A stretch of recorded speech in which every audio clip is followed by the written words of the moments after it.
Protect yourself at all times. Shake hands now. May the best man win. Good luck to both of you. Round one. That was the bell. Speed called by very excellent. The uncrowned heavyweight champion. Welcome into That's Boxing Podcast. That's Boxing. This is a very special episode. We are live. Where are we, Coach? We're right here at Camp Colton. And what are we doing here at Camp Colton today? Well, I'm getting married. What are you doing? You're getting married. I've got married. What are you doing? This man just got married. I saw a beautiful speech by Molly McConnell, the one and only. I think you just kind of became a made man. I'm a made man. I've been touched by the best. Now, I'll tell you what. I got a gold band around my hand, but I can't wait to get a gold band around my waist. Ooh! Like the one that talk. you got by making that pick on the Jake Paul fight. That's How'd you know, That's Oracle? right. How did you know? You know, it feels like taking money when you got these MMA guys fighting. Right. Even Jake Paul, the boxer, with air quotes. Yeah, you know what? I got to be honest. I didn't watch the fight. I was at a pre-wedding party. I saw some clips. It went down exactly how we thought. These non-boxing events are very predictable. We got the KO, we got the round, and we'll be back in a couple days with some more picks. Yeah, man. Look out for our 2-episode week coming in at you. And stay tuned for our throwback series starting in 2 weeks here at That's Boxing Podcast. I love it. Until then, I'm Dust. And I'm Coach. That's Boxing. That's Boxing. Welcome into That's Boxing Podcast. I am sitting here today with a married man. How's it feel, Coach? Feels great, man. I finally achieved full adult manhood. Mm-hmm. Well, got a wife. I wouldn't go that far, but you found someone to love you, which is impressive. And not only love me, but commit to loving me forever. Yeah, well, maybe we'll have her on next time and drill a little into that psyche. Hey, man, You this know? is a boxing podcast. Maybe right? she can do something about this outfit, this wardrobe situation. Hey, bud. You look like Bill Belichick. They don't even send me clothes with sleeves on them, okay? They're like, oh, this one's for Coach? Yeah, just don't even sew this. You don't even sew them on. Yeah, Yeah. I got a sleeveless shirt, sleeveless hoodie, sleeveless pants. I don't know what's going on over here. We need a sleeveless hoodie That's Boxing podcast like Mersh. That's what we need. That would be, that would... Camo just- pants, That's Boxing embroidered. We couldn't keep it on the shelves. Yeah, the lineup is coming. This is gonna be like a 7-hour episode. Let's try to keep it. That's our mark. Under 7 is Under a 7 would be success. good. We got to go through 2 weeks ago because we took a week off so that you could get married, and we got to do last week, and then we got to talk about some picks, and then we got some boxing news. Man, the cycles have been kind of going crazy. So let's get into it. The first thing on my notes was fights from 2 weeks ago. Sagawa upsetting Villa to take the featherweight title. Did you catch this fight? Do you remember this? I caught little bits of it, and then I went back and rewatched it. Actually referred it to one of my fighters as something to study. He said, there were so much fights this weekend. What should I look at? And I sent him that fight in particular because of the upset and because of the fighting style of Sagawa. Mm-hmm. He's kind of a tall, upright, rangy guy. Yep. And how he was able to use that to his benefit.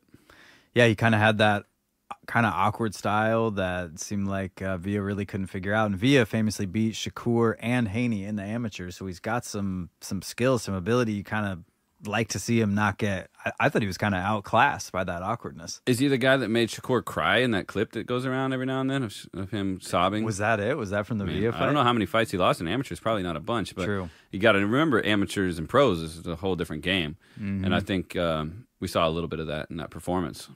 Well, that was it was a cool upset. Sagawa, kind of a good story. So look for him in the next fight, and yeah, it'd be very interesting. The next was a pick that you made, which was going for the upset, Devin Farmer over Maritaya. Maritaya ends up getting the unanimous decision, but I wanted to highlight this because I thought your pick was great because the line was very lopsided. Like Farmer wasn't going to put up a fight at all. And he did just that. And I was actually surprised it was a unanimous decision. I thought Maritaya pulled it out, but I thought it was a really close fight, and I expected one of the judges to see it the other way around. Yeah, man, I thought for a minute he was going to get it done, but he started fading a bit in the later rounds. And when you're using that style that he employs, which is very slick, kind of slick with the slipping and the dipping and the rolling and the grabbing. Mm-hmm. If you don't get it just right, you're going to get cracked. And in those later rounds, Maritaya really started taking the lead because Farmer wasn't able to be perfect. And that's the problem with that style is you can't, if you're not Floyd, if you're not working against the right opponent for that style, because Floyd had to switch his style sometimes too and not be the slip, dip, rip, and grab guy. Sometimes he went to the high guard. Sometimes he had to do what he had to do. And I think Farmer should have done something a little different with his defense instead of trying to be that guy for 12 rounds. Because in a 6-round fight, he would have won it. But this ain't 6-round fights, right? This was a 10-rounder. Yeah. Yeah, and this is That's a why 10-round fight. I figured I didn't score it, just kind of watching it casually, but I felt like if I went back and scored it, I could have even seen, a draw or a round up for Farmer, because I don't think Farmer was ever dropped in the fight. So there's no 10-8 rounds, and you got to bank 6 rounds in order to win. And I wasn't sure Marataya did that. He did get the UD, but it didn't feel like a dominant decision to me or a dominant performance. And I was just left with this opinion of like, I don't want to see this guy in there with any of the top guys. I don't see that. And I saw that same sentiment being typed out on the internet from a lot of comments on Instagram posts and stuff. And everybody wasn't. I think everybody expected Marataya to just walk through Farmer, and he showed them what boxing's all about. And win, lose, or draw, we're always going to put some respect on these fighters' names. And Farmer did a great job. Maybe he held a little too much. Maybe he could have done something different. But he didn't get knocked down, and he put this supposed prospect in his place. I think now that I'm remembering it, I think he might have had a point deduction for holding, which would be the 10-8 round, and maybe that was the... That'll do it. That'll do it. Well, I almost got that pick right, but hey, sometimes you got to take a gamble. Great pick, knowing the styles. Like I said, the line was really wide, and it definitely shouldn't have been. A much more clear fight last week, or week before last, rather. Boots, Evanesian retires after the 5th round. We called the round and the method of victory. Boots looked dominant. You catch this fight? Oh, yeah. I watched every second of that one. It was a little bit shaky in there, but we talked about it 2 weeks ago when we were reviewing Stevenson's performance, and my big thing was the guy refuses to take a risk, and that's why he never gets hit. Mm-hmm. And the word I'll take away from Boots' fight and the performance I saw there, I saw eagerness. He was eager. He was so eager to attack and so ready to have his moment that he was taking risks. Mm-hmm. And he got hit pretty clean quite a few times. Yep. And that's okay, right? This is boxing. Like Tank said after his last fight, oh, you got a mark on you. He's like, yeah, I got hit. This is boxing. You don't have to be perfect. Yeah. And he showed that he can take a punch. He's a big dude. He can clearly take a punch at that weight class. And, aside from the low blow, which was the only kind of controversial thing, it was a total masterclass. A little rough and rowdy, but I think he did that on purpose. I think he chose to do that and to make it rough and get the kid out of there with that huge hook there. I think there was talk about a broken jaw. Yeah, he was breaking him down, beating him up. Avanesian's a super tough guy. A lot of people were betting, Boots KO in round 1 and 2. And I think that those picks really nailed the temperament of Boots. Like you just said, he came out, put the pedal to the floor. Clearly he wanted a stoppage. He wanted it early in front of his hometown, and probably for the comparison's sake to Crawford, who did it in 6, right? You want to do it under. But Avanesian's... No, Crawford did it in 9. 9? Really? Yeah. Was it that late? Yeah. Really? Double check that. He had to box long enough for his gloves to start falling apart. Remember? He had those Neverlasts that were falling That's apart. true. And they kept messing with them, and then he was like, I'll get it done. I thought it was a little earlier than that. Double check. That's what we do. We got that That's Boxing Fact Check report coming in. 6. What? 6 out of 12, yeah. Oh, okay, I'm wrong. My bad. So they tied for KO against the same guy? Well, I guess Boots technically did it before 6 because he retired between 5 and 6. Which means he doesn't answer the bell for the 6th round, so it's a 6th round. Is that how that works? Yeah, because he basically, he could have stood up and sat right back down. Right, okay. Yeah. But according to he made it to the end of the bell of the 5th round. So the 5th round is over. Oh, he's over, is in the books. Okay. Yeah. But like by the clock, technically.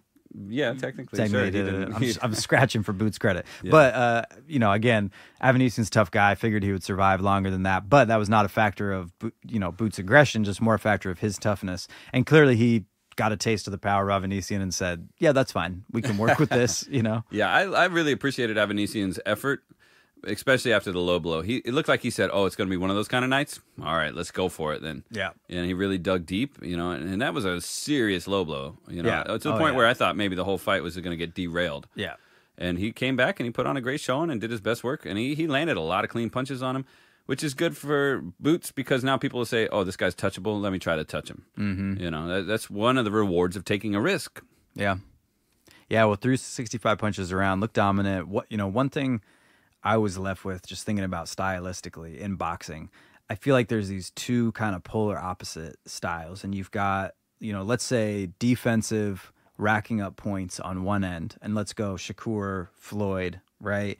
And then on the other end, you've got this like one punch Deontay Wilder, let's say, right? These extreme opposite ends. And then you've got these boxers who seem like they can live in both sides. I would put Crawford in that camp, where he has one punch KO power, but he's also as slick, as defensive as these guys over there. That's why we rank him number one here at That's Boxing Podcast. Right. And so I wonder if, is Boots, maybe he's not as skilled at both, but he feels like a guy that's maybe in both camps, because he clearly has the skill, the defensive prowess, the ability to not get hit if he doesn't want to, but he can also, pour gas on you and get you out of there. Yeah, because nowhere in this fight did he do one of his signature things that's kind of got him to be,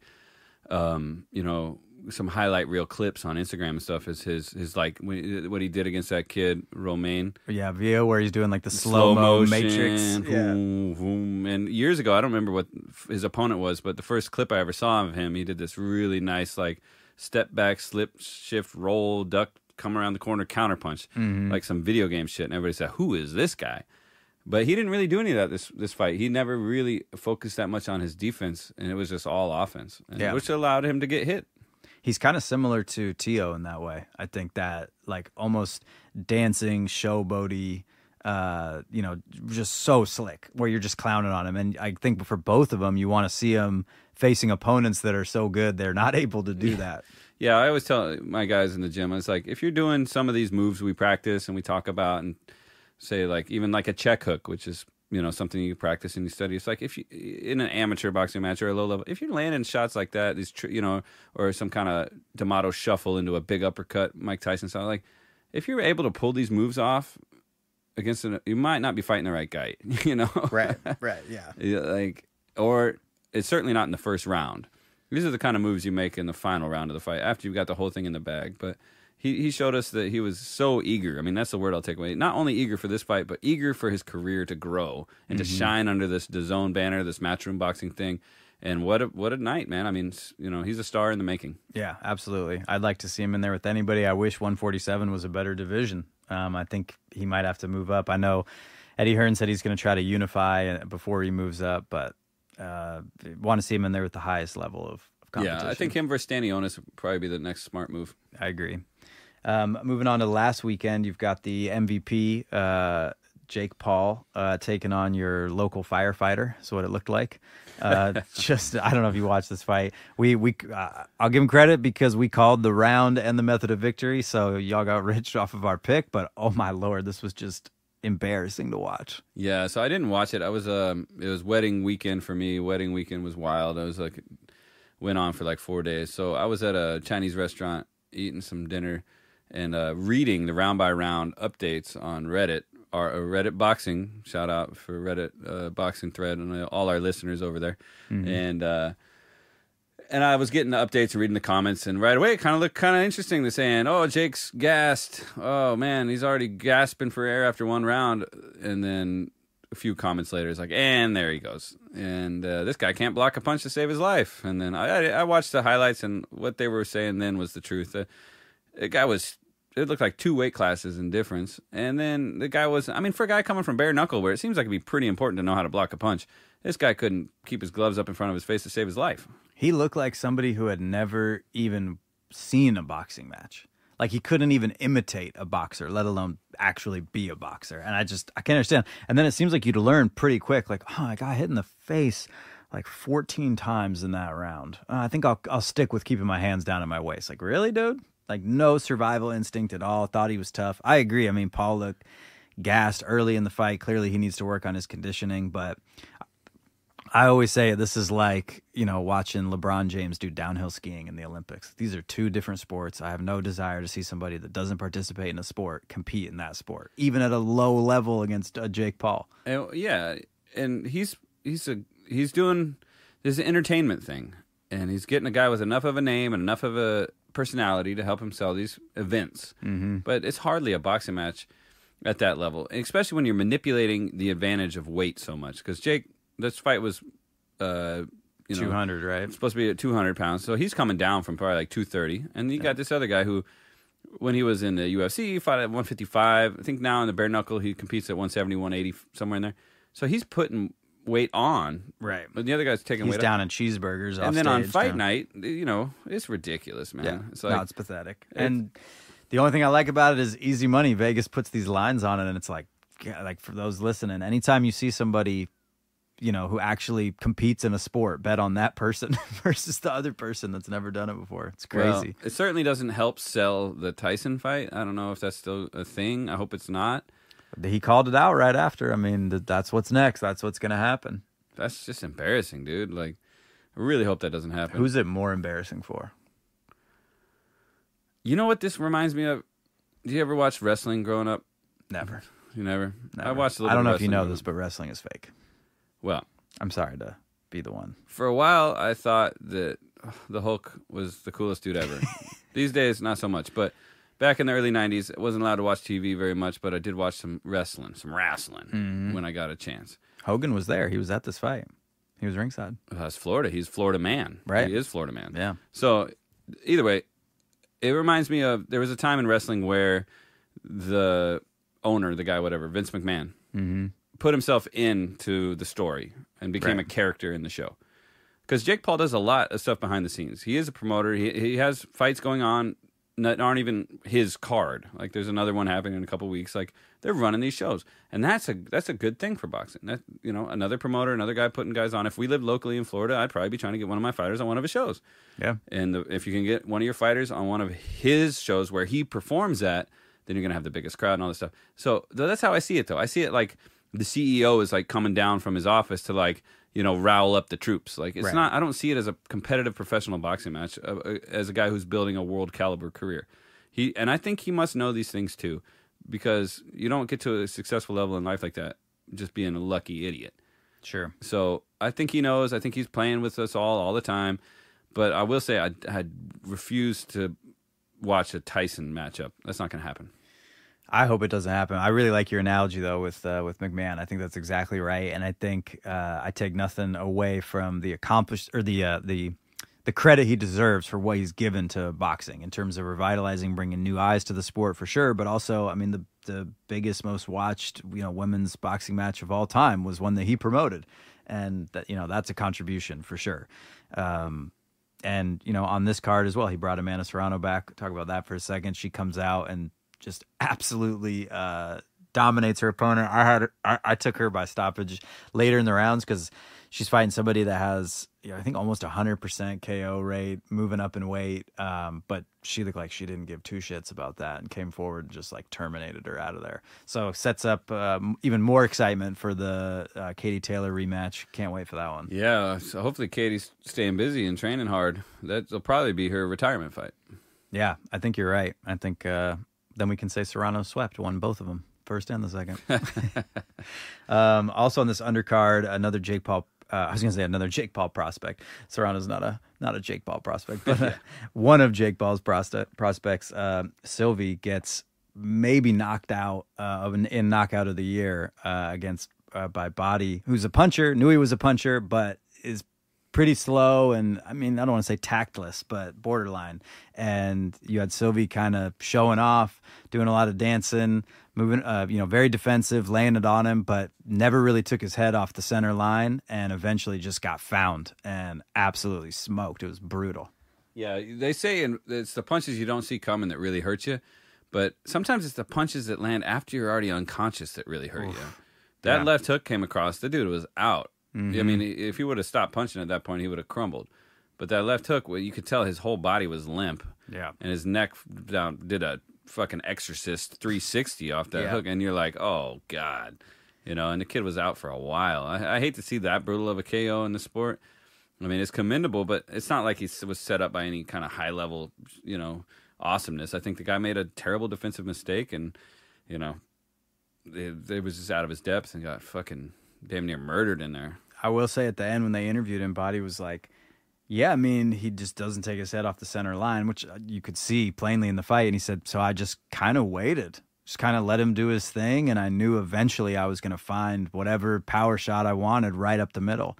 And so it seemed like he was looking for it all night and just kind of biding his time. And that I mean, whether that's true or not, but man, that's a form of outclassing, right? If you just kind of set a trap the whole fight. Yeah, I mean, I say that in the gym. Earlier today, I said, hey, quit forcing it. Let the guy come to you. You don't Yeah. got to make nothing happen. If the guy's giving you something, let him give it to you, and then pick your spots. Yep. Be a good counterpuncher. Well, brutal. Also, last week, Nakatani, Junto. amazing first Junto. round KO. Wow, this is the next big Japanese star. Yeah, I think so. And what's he building towards, right? It feels like he's sandwiched right between Bam and Inoue, right? And I feel like someone's got to come down or up, and I just want to see any combination of those three guys fight. One punch straight left to the body. Done. First round, done. That's At power. 118 pounds. And he's so long. He's huge. He's tall and long, and he feels like he just believes in his power so much that he just has that ranginess, and he just smokes that punch in there like, I'm looking to end the fight with every one of these. Yeah, a lot of boxers come out and think the first round's going to be some kind of feel-out round. And he certainly doesn't have that game plan. No. He's going to drill right through his stomach. I love it. Beautiful shot. Yeah, pause, no diddy. Any other fights to recap? Should we move on to news? Let's see. I watched something. I saw some. Oh, I made a post about it, but I didn't catch the whole card. It was, Amazon Prime has their boxing sports thing now, right? Mm-hmm. And I popped it on. It was some random card in Russia, and Roy Jones Jr. is up there doing his "Can't Be Touched" song. You know that song, right? Yeah. I'm not going to rap it right now, but the one can't. Well, I could recite it. Can't be moved, can't be rocked, can't be touched, can't be stopped. Mm-hmm. He's doing that in the ring in this Russian stadium because I think he has dual citizenship now. He's like, What? I didn't know that. yeah, he's over there all the time. He Okay. had his last couple fights over there. It's bizarre. Probably because they wouldn't sanction him anymore in the Yeah. United States. But I'm like, what is this? Is he performing or is he boxing? No, he's rapping. He's just putting rapping. on a show. He's the promoter or something over there. Wow. And then the fights come on, and there was this guy, John O'Carroll. We've seen him fight before.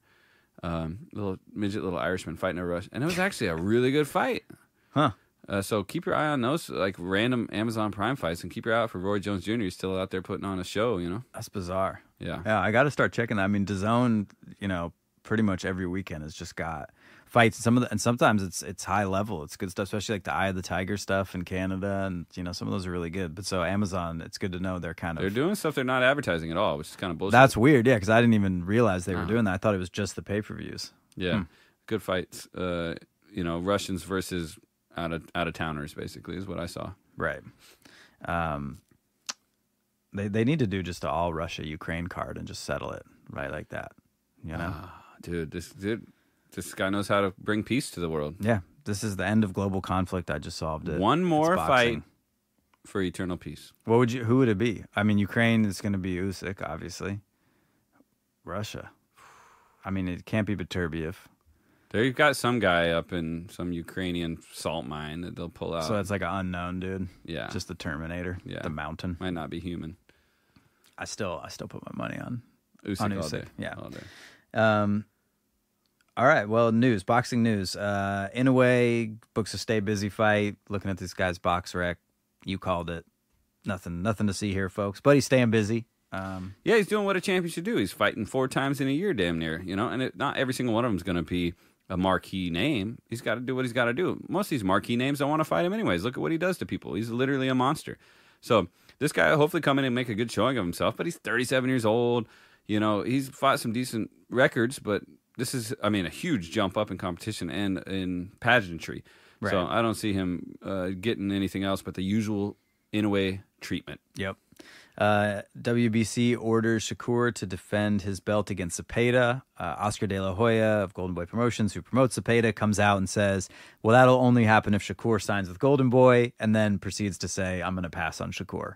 So, Oh, well, that'd be a great little nugget to explain boxing politics to somebody. yeah, right. This is abject bullshit, which, to be honest, I don't really get, because unless he's got an ace up the sleeve with Zepeda fighting who? I don't know. Like, this is the fight to make. This is a great fight. And Shakur's a free agent who needs a big fight. You've got at least, considering he's the belt holder and going to be the A side, you've got some ability to leverage and get a bigger percent of the purse. Make the fight. Well, I don't get it. Yeah, that's the fight to make for them. Hopefully they can sort that out. And you never know with these guys. You never can believe anything that comes out of De La Hoya's mouth. He's always just going to be talking that shit. So hopefully behind the scenes they're making something happen. Speaking of that, so Radai Season signs a deal, promotional deal with Top Rank and Golden Boy, which we should do a whole episode on this at some point on the business end, because this feels like the UFC-ification of boxing. This guy is going to roll up all the promotional company, which is what I think we've all wanted forever, into one entity, get rid of 4 belts, have 1 belt, right? And he's moving in that direction. But I thought it was crazy. Oscar De La Hoya goes on like Instagram Live and is like, I hear them talking about these promotional deals, but nobody's approached me. So what can I say? You know, it's not going to, Golden Boy won't be a part of it. And it's like 48 hours later, they announced the deal, which has obviously been in the works for months and months. It's like, so we're supposed to believe like anything that comes out of your mouth now? It's wild. I mean, that's why you got to value a guy like Al Heyman, who like I don't think has a phone. Yeah, Twitter. Yeah, that's a better way to be. Because PBC hasn't worked with Riyadh Season at all. They haven't touched base with the turkey at all. Yeah, at least in public. Is that? Yeah, you're right. Yeah. Well, he's gonna get after all of them. I mean, it feels like Matchroom is there. He'd probably buy DAZN and for an outlet. Oh, Eddie's just so ready to give him whatever he wants. Yeah, and that's it. I mean, you'd have, and then I mean, really, the sanctioning bodies. I believe all of them are. Non-profits. The Ring magazine almost went bankrupt, right? So I can't imagine the purchase price is too through the roof. I feel like you could really snatch up all of these like historic institutions and then just delete the sanctioning bodies. That's what I would do. Just delete them all, basically buy them to be removed from circulation, and then start your own. Wow. I mean, that would be the shakeup that the sport needs, but it's also kind of terrifying to know that only one person has control, right? I think the political aspects of it, while they're messy and murky, do lend a little bit more towards choices for people. Yeah. And you see how people don't have many choices in the UFC. You need a benevolent king, right? And from an audience perspective, that's what's his name is. Dana White is, right? He just puts on the best fights, the best product. And he pays his fighters. From a fighter perspective, no bueno. Yeah. And what you need, I think, is something more like the NFL, where you have the governing body with the ownership interest that's worried about putting on the best product, and then you have a collective bargaining agreement with the participants, with the actual athletes, who then get to negotiate as a collective, right? And the UFC doesn't have that. They could start a fighters union at any point probably and do a CBA and get way more money. I think PBC was trying to do that in America when they got their deal with Fox, and they were on, first time that boxing is going to be on, regular TV and all these great things.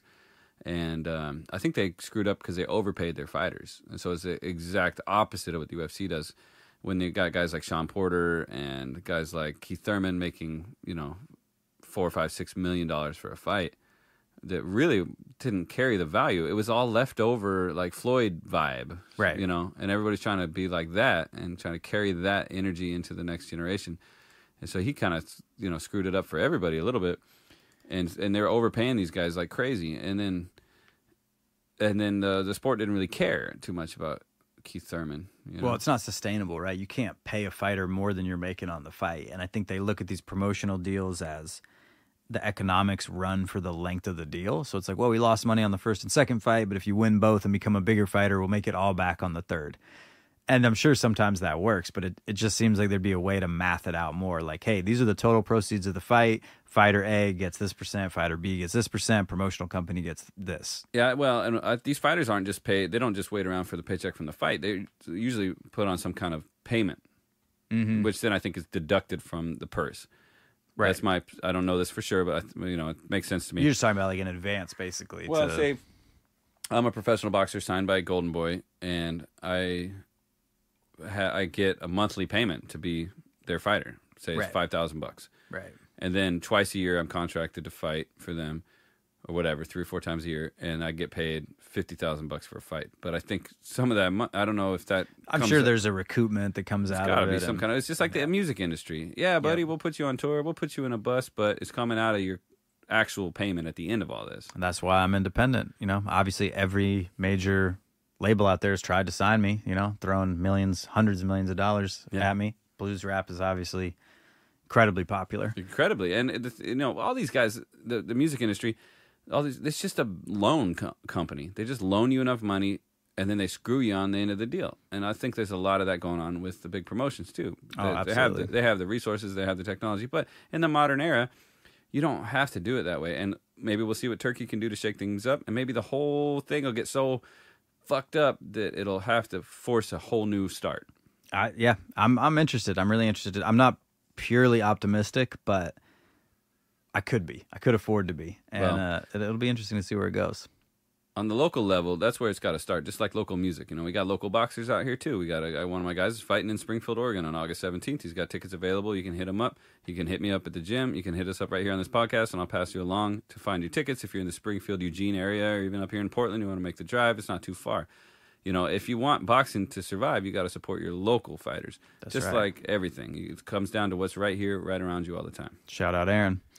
Other news, Plant McCumbee gets postponed. What a bummer, man. Been waiting for him to come back for a while now. I know. I love Caleb Plant.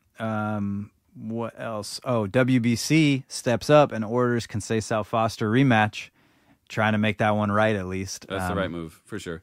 And a lot of controversy and drama around it won't hurt that ticket sales on that one at all. No, and I can already say I'm feeling Foster by stoppage. Oh, yeah. He's coming back with a vengeance. Yeah, just want to show what he could do. Last up, the most disappointing news: the Canelo sweepstakes winner has been announced, and it is drumroll Edward Berlanga. Oh, Edward Berlanga. So here's my question to you: is Canelo actually moving backwards? Like, would his stock stay or rise actually by not fighting this guy? Oh, man. That's, you know, I think this whole generation of fighters is having a hard time passing the torch because we've developed this whatever system in the sport that you can't lose, or you can't be vulnerable. And sometimes you have to pass the torch. Julio Cesar Chavez passed it to Oscar De La Hoya twice, you know, and he tried, and, you know, he gave it his best, but he got his butt whooped both times, you know. First one was a cut. Second one was a straight up ass whooping. But you know what? Nobody talks shit about Chavez. Nobody says he was a loser. Nobody says he was weak. Nobody says his record was trash. Well, some people do say his early record was trash, but they don't know shit about boxing. But Canelo's refusing to do that for the guy who should be David. This guy's De La Hoya. Exactly. Yeah. And we're seeing something similar with another unmotivated boxer who doesn't want to pass on the torch. You know, let it go, man. Just fucking do the right thing and let the sport grow, because all this selfish protection of your legacy and all this shit is just hurting the sport. Nobody wants to see Berlanga fight this guy. No. What is he going to do, bite him? You know, remember when he bought that? As soon as you bite a guy in the ring, I'm writing you off for the rest of your career. Get this fucking guy out of here. Yeah. I mean, it's just such a bullshit fight, because it's like, oh, he's a power puncher, so therefore it's an interesting fight. And it's like, no, Dude, it's not. Gennady Golovkin was one of the best punchers of this era. That's what I'm saying. Like we already know Canelo's tough, and he's 10 classes above this guy, so he doesn't even need half the toughness that he has in this fight. It's just a bad fight. And I mean, they were floating a list of bad names, and of the bad names, this is the worst on the list. And I love David Benavidez came out and said, I'm going to fight. I'm staying at 175. Yeah. I'm going to fight the winner of Bivol Beterbiev, and I'm going to do it on Canelo's night in Vegas and take the date from him. That'd be hilarious. Good for you, man. That's the way to do it. Hurt him where the only place where it seems to count for Canelo is his pocketbook. Yeah. And so I would say straight up to everybody listening to this, literally boycott this fight. Like, steal this fight. What's the motivation here? Because if your motivation is to protect your legacy and making sure you don't lose, well, you're ruining your legacy by taking easy fights. That's what I'm saying. I think his stock would go up if he fought Benavidez. I mean, what if he fought Benavidez and lost a split decision? Stock through the roof. I think, because he took every big fight that was out there. You know, I doubt he's going to get stopped. I'm also like, I don't understand his thinking. If you're going to fight him, you might as well fight him now. I think before you're only getting older and he's only getting better. Like, what are you waiting for? Yeah, well, he missed his opportunity when the kid was younger. Now he's getting even better now and bigger and stronger. So I don't know. Canelo's really done a disservice to his career in these recent years, and this is not going to help it. No, nobody cares about this. Nobody's going to get up for this. Yeah, I mean, it's going to be what, Puerto Rico, Mexico. That's like how they're going to bill it Yeah. and try to get. It's like, dude, we're not that easily duped. Yeah. What's the kid's nickname? The Chosen One?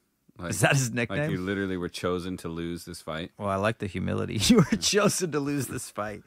I mean, shit, I'd be chosen to lose against Canelo. I'll take that check. What's your prediction on that one? Me versus Canelo. Yeah. I'd say I get the stoppage. Easy work. You know, easy work. Yeah. Easy work. Mm-hmm.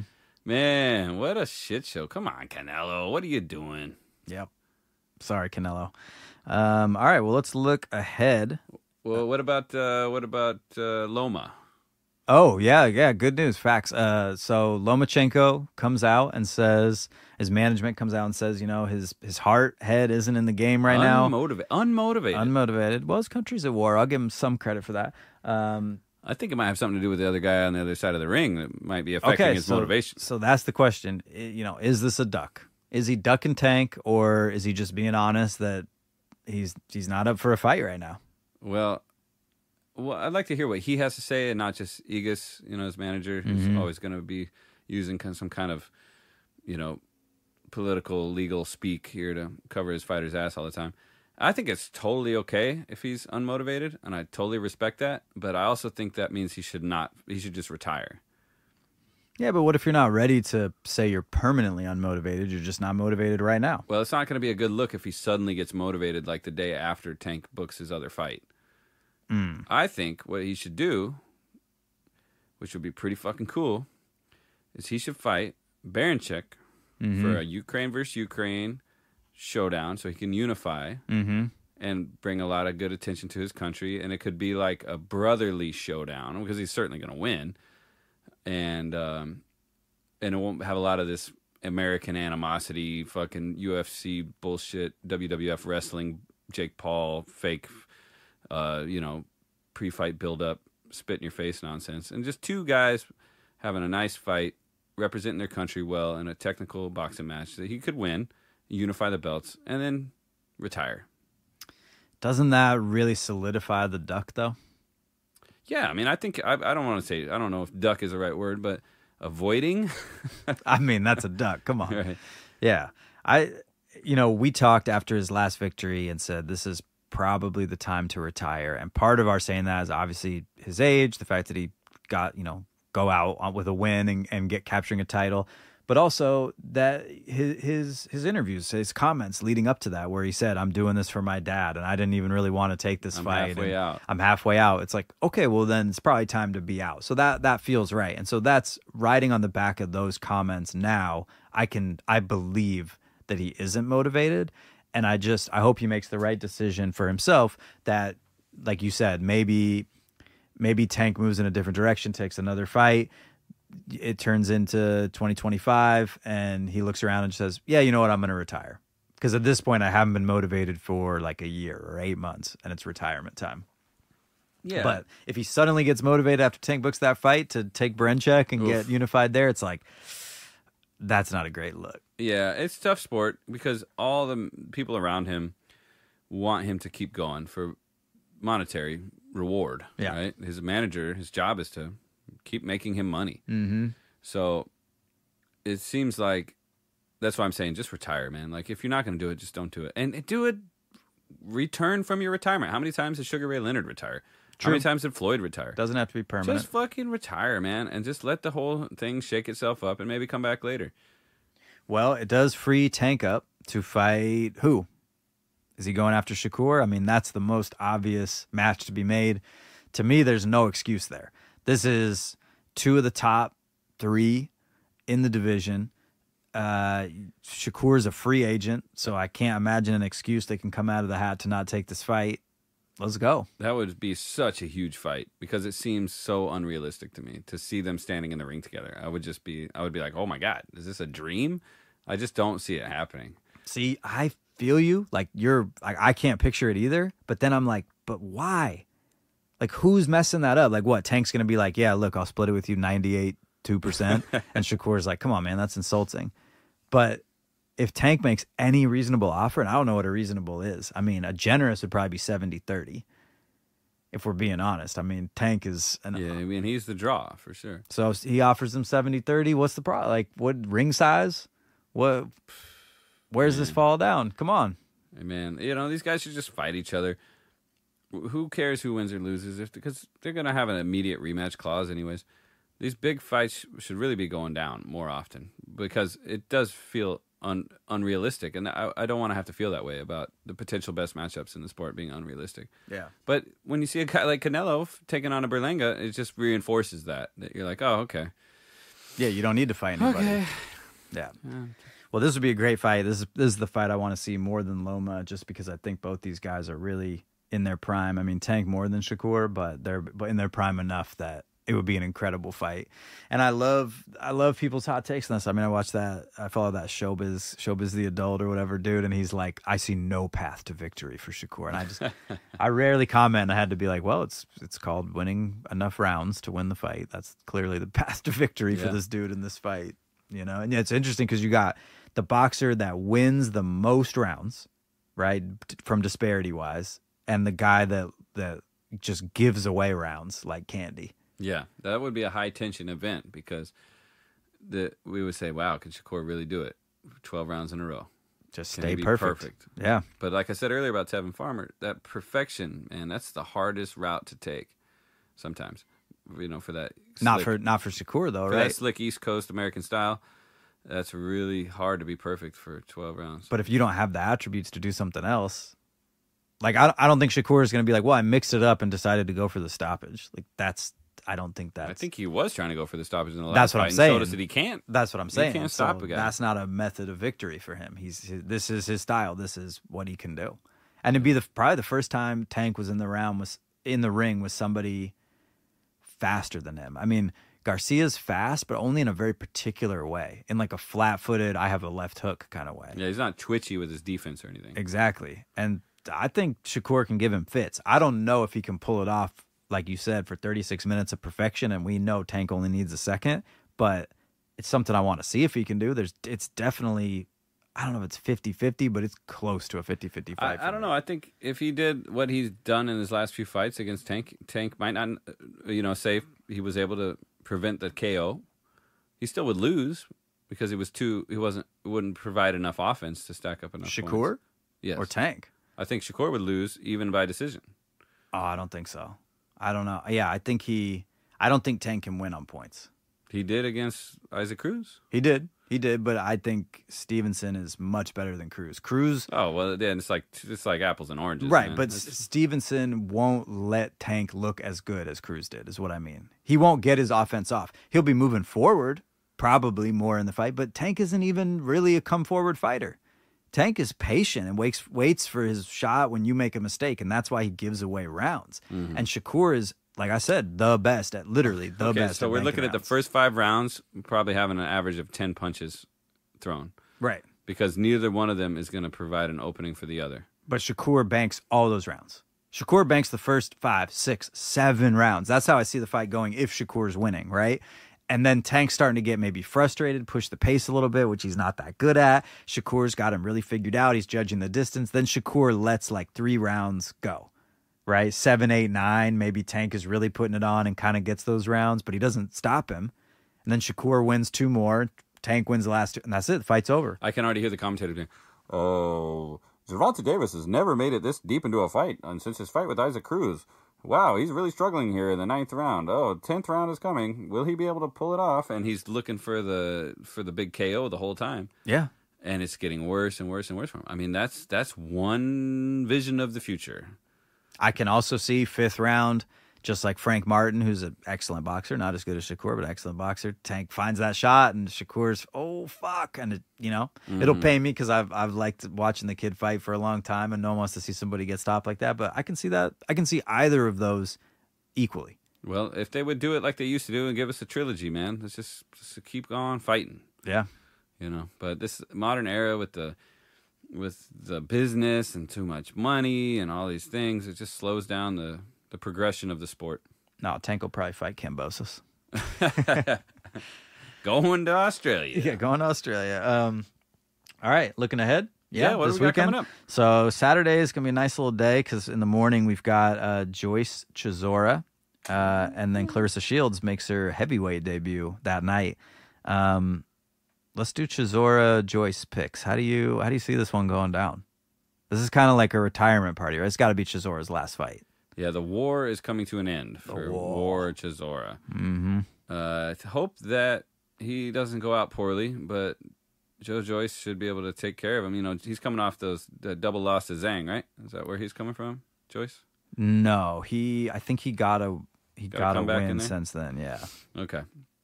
Well, I mean, this is youth versus, experience. And I think in this instance, youth is going to take the day. I wasn't too thrilled with Chisora's last couple fights. And it seems like he's just been catching paydays. I mean, they just love him over there. They're going to keep wheeling him out for the beaten. Yep. And hopefully this will be his last one. It won't be too bad for him. But he retired on the stool against the big man, Fury. Tyson Fury. Yeah. And I predict this will be happening, something similar to that.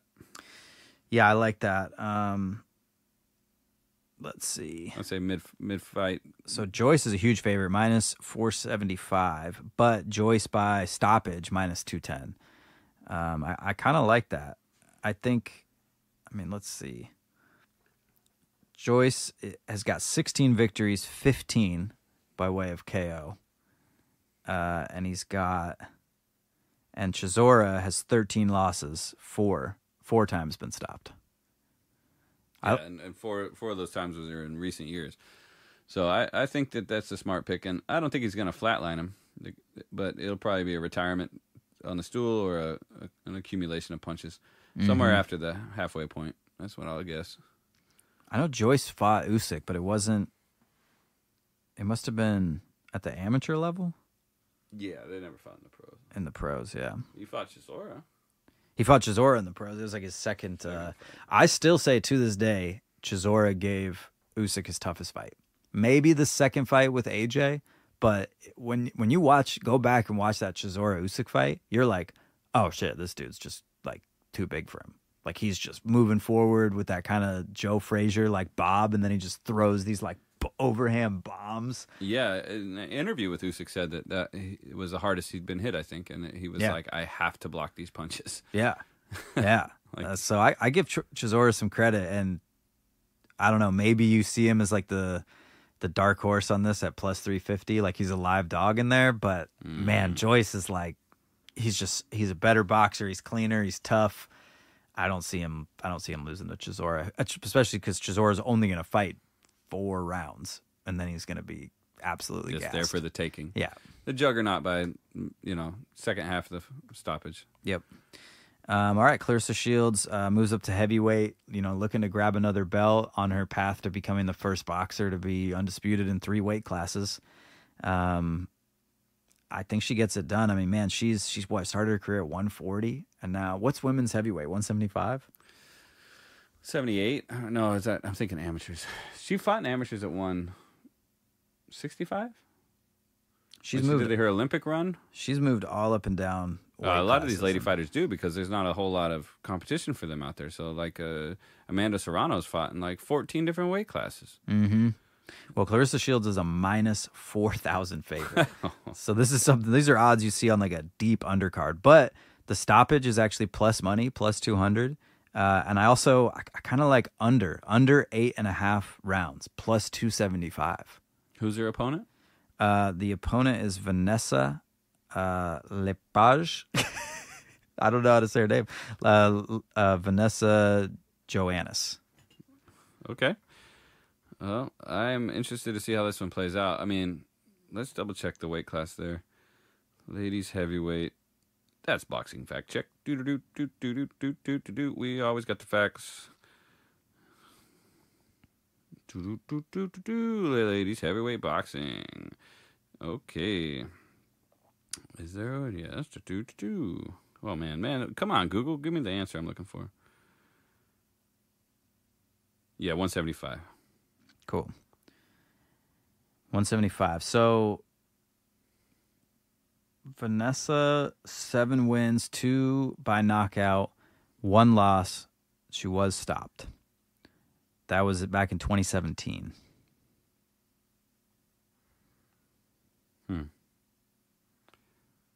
Well, I think this is easy work for the GWOAT, as they call her. Did you see that video on Instagram of her beating up some troll? You know, some troll. Some girl who was calling her out. Really? Into her gym, and she just whooped the shit out of her, just hammering on her. And the girl was all befuddled, just like curled up in the corner. And they wave it off. And then the girl tried to come out and say, I can't make a fist in these gloves. You gave me these whack-ass gloves that can't make a fist. I'm like, come on, man. Sounds like her. Well, they took the padding out of the gloves. They took the padding out of those gloves. I know. That's one reason we don't let people film in our gym of professional sparring. And certainly, if some joker showed up talking shit about one of my fighters, you just tell them to leave, dude. Come on. That's how you end up with a lawsuit or something. Just go away. I'm looking at Shields Boxer Act. Undefeated, 14 victories, only 2 by stoppage. That's probably why the line is so heavy on the against the stoppage. Yeah, if she wasn't knocking out girls at 168, she's probably not going to be knocking chicks out at 175. I wouldn't think so. And it's 175 plus, so who knows how much this opponent's even going to weigh in at. Right. So maybe Shields by decision minus 260. I don't know. We got to think these picks over, but I like both these cards, and it'll be a nice day Saturday. Look for anything on the undercard. Michael Rivera. Oh, yeah. That kid, he lost recently. He got the flat top like old school Ali. He's got some potential. It's good to see he's back in action. I mean, it's only a couple weeks till the big showdown when the Dust is going to get on a plane and go down. Yeah, we'll be bringing you live coverage from that's not this weekend, Los but Angeles. next. Yeah, not this upcoming weekend, but the weekend after. Flying down Friday, staying right by the stadium, and I hang out. Got some Victory Cubano cigars. Wow, dude! So you're gonna get there early and stay through the whole thing, right? Oh yeah, we'll be there. It's gonna be great. I don't know why you didn't want to come. Offered you to come. Hey, I got fighters in training camp. I can't just run around the world and have a good time. Okay. Sad. That's what it is. You gotta live and love your life. I mean, as soon as we get enough listeners on the pod for me to quit being a boxing coach and a full-time podcaster, then that's what we're gonna do. But until then, I gotta make my bread one way or the other. So, yeah. And I love my fighters.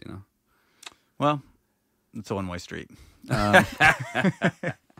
Well, man, it's been great to get back in the studio. We sure missed talking boxing this last week. Yeah, we're rusty. I think we got some ring rust, Got to knock this off. That's all right, man. We've got such a supportive cast of listeners. You guys are such diehard fans. I know you're looking forward to the merchandise coming out. And we've been teasing this idea of throwback fight reviews. And I've got a couple ideas for what we're going to do next. I'm thinking we're going to go back to 2002 and have Mayweather versus Castillo 1. Oh, I like that. But we're gonna act like we got put into it in the time itself, so we'll have no knowledge of the future on this rewatch of the fight. 2002. What were you doing in 2002? Shit, man. I think I was in the junior year of high school then. Okay. Maybe. Yeah. Yep. Yeah. Ventura, California. Yeah. You were just ditching class. Yeah, bro. I had a job changing oil for a living. Most of my friends were dropouts. There was some bad choices and you were times. hanging on. You were clinging on. Man, barely hanging on. I wish I could have foreshadowed my GED at that time and saved myself a couple years. Shit, man. I know some of the best people I know are dropouts, but hey, some of the best boxers I know are in the gym every day. So yeah. You can't always drop out. You got to stick around. It's what you apply yourself to and when. Facts. But what we're saying is drop out of school. Absolutely drop out go of to school. the gym. If you want to have a successful life, if you want to be a piece of shit, go to school. My first advice to all my people come to the gym and say they want to be successful, break up with your girlfriend and quit your job. Absolutely. Yeah. Sever all your social ties. Yes. Yeah. No one exists. No one loves you. Sleep in the gutter. Live in a lighthouse like Hagler and incubate yourself with hate. Well, everybody knows that good boxers come from bad neighborhoods, so sell all your shit off. Move to the shittiest place you can, Go down to the Lloyd Center, sleep in the gutter next to the gym, and you'll be a world champion. This is what I do. I only come to this house to record this podcast. Yeah, otherwise we typically rent it out. Yeah. All right, well, that's free life advice. Look for our picks on Saturday. Hey, if you made it this far into this podcast and you have not left us a review on Apple Podcasts, you're a bad person. You're And a just terrible fan. a bad fan, bad person through and through. The Catholic Church has like a special circle of hell for you. Leave us a little review. Take the time to make a review. Make sure you post as much as you can about us. Follow all our stuff. Comment on our stories. All these things help. Yeah, we really appreciate it. Thanks, y'all, for listening. And until next week with a million picks, I'm Dust. I'm Coach. And that's boxing.